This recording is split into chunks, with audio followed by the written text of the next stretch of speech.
Election तक general Bajwa की extension नहीं तो और क्या होगी? क्या इमरान खान इस्टेब्लिशमेंट के साथ एंगेजमेंट में?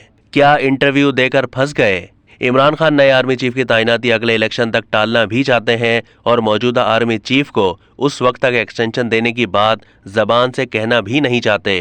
इंटरव्यू करने वाले ने वाज़ेह सवाल किया तो जवाब गोल मोल करके इमरान खान ने तैनाती मौखर करने का कह दिया, लेकिन फिर बाद में बयान दिया कि उन्होंने जनरल बाजवा को एक्सटेंशन देने की बात नहीं की, सिर्फ नए आर्मी चीफ की तैनाती अगले इलेक्शन तक मौखर करने का कहा। तजियाकारों से सवाल किया गया कि क्या इमरान खान ने अंदरूनी और बैरूनी साजिश के बयानिए पर यू टर्न ले लिया है। जवाब में कहा कि इमरान खान पिछले 3 महीने से इस्टेब्लिशमेंट से इंगेजमेंट में थे। इमरान खान का इंतखाबात तक आर्मी चीफ की मुद्दत में तोसी की बात मुस्बत है।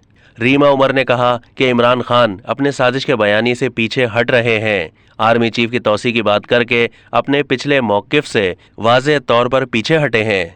इमरान खान जिसे मीर जाफर, मीर सादिक कहते थे, अब उसे मजीद मुद्दत के लिए आर्मी चीफ देख सकते हैं। कामरान खान ने ट्वीट की कि इमरान खान एक्सटेंशन के लिए मान गए हैं, तो फवाद चौधरी ने इसे रीट्वीट किया। फवाद चौधरी ने अपनी रीट्वीट में इस बात को गलत क्यों करार नहीं दिया। आर्मी चीफ को तौसी देते हुए मुद्दत का तयन करना जरूरी होगा।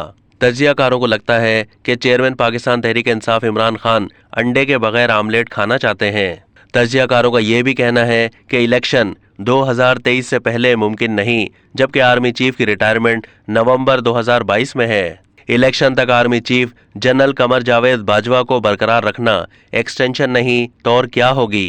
अब तक के लिए इतना ही। मजीद मालूमात के लिए डेली जंग के यूट्यूब चैनल को सब्सक्राइब कीजिए।